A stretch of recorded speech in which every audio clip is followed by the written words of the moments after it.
All right, all right, all right. Welcome to another edition of Shabbat Lounge. This is Matt by myself today. Appreciate you being here. Appreciate your loyal support. We appreciate all the nice comments and nice things that people have said through the years. And we especially appreciate Blessed and Blooming Homestead. They keep wanting to see our face. And so here we go. It's good to be seen, isn't it? Well, Jake and I have been working on a project we're excited to announce. So I'm excited for a couple of reasons. Jake is going to become an author for the first time, and so that's exciting. It'll be my second time, and so the sequel to Becoming Jacob is going to be Dust from the Floor. And I'm super excited. We're still raw in this development, and we are still editing and having people look at it and kind of pick it apart and trying to get it to a format in which Deborah Publishing can finish it out for us. And we're getting close, but we still have some work. And if you've ever done any endeavor like this, you know it takes a long time. So, I would like to see this published about a year from now. So it's going to be a minute before we get there, but this is what we're looking at. So I kind of wanted to share just a little bit with you about this. Jake and I am going to be at the Ruckus March 6th, 7th, 8th in Fort Smith, Arkansas. And it's that weekend, and plan on being there. If you can make it out, that'd be great. There's going to be a lot of amazing people there, and it's an effort to raise awareness and funds for Caleb House, which helps combat child trafficking.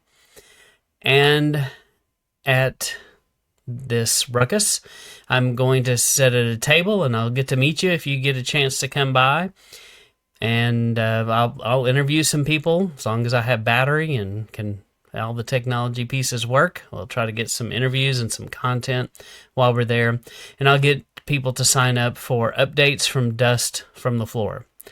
So Dust from the Floor is how Messiah took on the bitter cup that was meant for us to enable us to be his kingdom bride. From Genesis to Revelation, we can find our true identity in the eyes of a bride.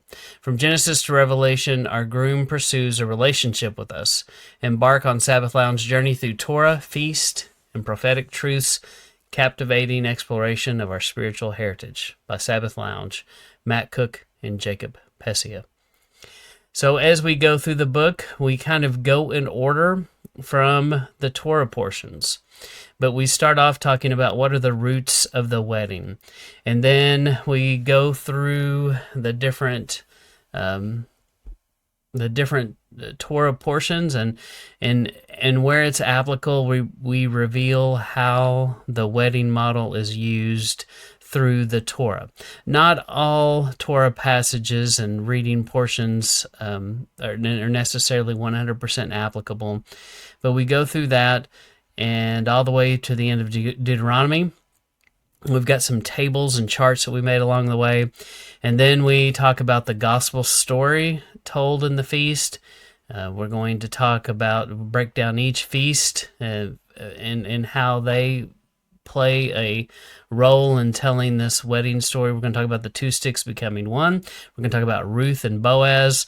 We're going to talk about how Messiah redeems his bride. We're going to talk about Jasher, end time, Sodom and Gomorrah. We're going to talk about the bride. We're going to talk about Noah and Daniel and Job, representing the bride and the great day that's coming. Different scriptures about the wedding, the bridegroom, scriptures that use marriage, and a disclaimer. And there's still some pieces here. Like I said, this is rough. We are still far away from publishing, but getting closer all the time. So anyway, I did want to share a little bit about from the beginning, just kind of give you a sample. This is called The Roots of the Wedding Introduction. I taught history in a public school for years, bringing passion and excitement into learning. I strive to make U.S. history come alive, and the stories of our nation's birth were particularly close to my heart. I can trace my family to those who fought in the American Revolution and the War of 1812. When I discuss it today, the freedom they fought for still sends a chill down my spine. I love telling the story of how the British taxed the colonists and how those colonists, determined to stand for what was right, refused to comply. It's a story that resonates with all of us who call ourselves Americans. As I've continued to study Torah portions weekly, I find myself constantly relating more to the folks that stood at the base of Mount Sinai than those that fought for our republic. Their struggles, their journeys toward freedoms, their wrestling with Yahweh and His commandments resonate deeply with me. Year after year of the Torah portions, I begin to relate more with my faith's founders than our great country's founders. Don't get me wrong, we live in one of the greatest nations, but I have learned to see my true identity, one that acknowledges that we struggle with Yah. This is a day-to-day struggle that we see play out in the lives of the Israelites as they learn what it means to walk in the kingdom of the Father. Our forefathers were enslaved in Egypt after being a part of the most advanced civilization of their day. When they left Egypt, they left behind an advanced civilization with a highway system, military might, the leading universities of the world, civilized roads, and running water in its palaces. By all practical standards, they lived a life familiar to us. We, too, live in the lap of luxury with many creature comforts at our fingertips. I began to see how we were also slaves in Babylon. But our slavery is not physical, it's spiritual. Our desires, our material possessions, our debts often enslave us. These things can rule our lives, dictating the type of job we can have, the kind of house and car we choose to have, and even our relationships. Like them, our Father has called us to live a holy, set-apart life in His kingdom, not the kingdom of Babylon. This means making choices that may seem strange or difficult to the world around us. It means prioritizing our relationship with Yah over the things that the world values. Just like them, we have a hard time with it. We don't like being different. We find it difficult because we want to be like everyone else. So after reading those Torah portions year after year, I find myself relating more to the people at Mount Sinai than to the founders of our republic.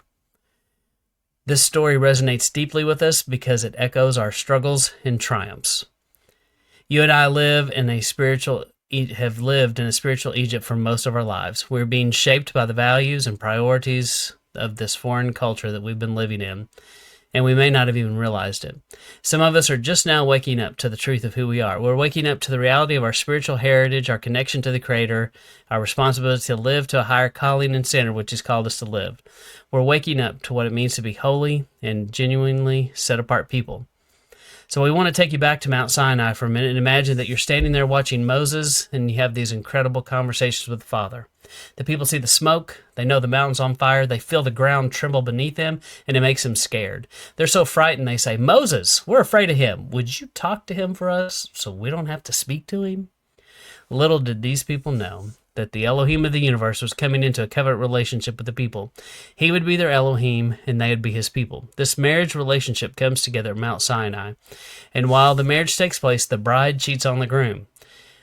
This is what causes Moses to be angry when he comes down from the side of the mountain. He throws down the Ten Commandments and breaks them. He and Yah stand in amazement. While such a beautiful thing is happening in human history, these people are unaware. Do we understand that Yah's story is the most incredible story ever written? All love stories are copies of His extreme love for us, His bride. This story was not the first time marriage was mentioned in the Torah. To tell the story, we must understand the basics of a Hebrew wedding. Once we know the basics of a Hebrew wedding, it helps see how things progress from Genesis to Revelation. Over and over, Yah tells us the story with His people using wedding language. He speaks to us in a language that we can understand. Every young girl longs for the perfect bride. Every young boy is seeking the ideal wife. There's no coincidence that in every culture, every tribe, every language, and every tongue you see elements of these bridal customs. All of them can be traced back to the customs in the Hebrew wedding. We'll also explain how the feasts are connected to tell the same story of the groom's relentless pursuit of the bride. By the end of the book, you'll be able to read Scripture in a new light and see wedding language when it presents itself in the text. So let us take a moment to imagine ourselves standing at the base of Mount Sinai. Let's look up at that mighty mountain. Didn't mean to say magic, at that mighty mountain where the presence of Yahweh was about to be revealed in a way that would change the course of history forever. What does this mean for us today? How does it awaken us to our true identity as children of Yahweh, as people called to holiness and purpose? These are the questions that the Torah invites us to explore, and they resonate as powerfully today as they did at the foot of Mount Sinai thousands of years ago. How does this relate to a Hebrew wedding? Mount Sinai was a wedding. It wasn't the first, nor will it be the last. To unwrap these topics, we'll journey through the Bible text, looking at the events, the people, the character of Yah, revealed inside the Hebrew wedding model. Thanks to Michael Oman of the River Branch, formerly Olive Branch Fellowship, for inspiring us to start on this path.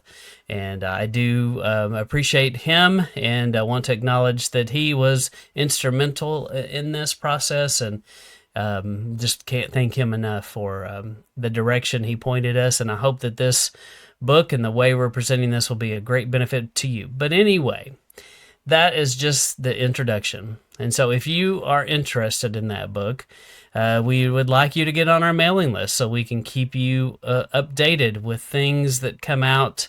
Special offers are going to be opportunities. We need help. We can't market this book and get it out to people unless you help us. So we have a limited reach.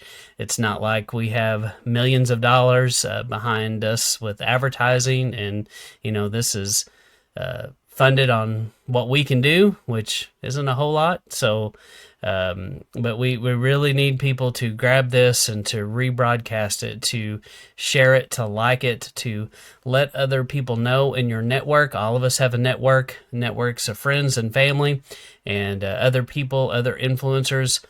Please share this. I'm also going to solicit interviews. If you know people who have podcasts, who have shows, if you're fans of shows, try it. I appreciate it if you could suggest to them that we would like to talk to them, and we would love to have an opportunity to be a guest on someone else's show to talk about this book and what we're doing. So anyway, I just can't thank you enough for being a friend to Sabbath Lounge, being here through all these years, and I'm excited to share this with you, and look for more updates to come.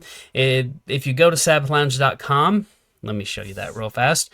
There is a section there on sabbathlounge.com that will take you to this website. So I think you can see that now. So it will take you, let me go back here. My computer is not liking. I probably opened up too many tabs. So, and there we go. So if there's a link right there, Dust from the Floor. And so there's a cover of the book, and it's all still rough. Some of these things could change a little bit, but we just ask you to fill out this contact information, and please share this information with anybody that you know. So keep coming back here for more updates, and there'll be more information to come. So once again, appreciate you guys being here, and appreciate your support. And hopefully I'll see some of you at the Ruckus in March 6th, 7th, 8th, there in Fort Smith, Arkansas. So it's not too late to participate, not too late to take a part of that.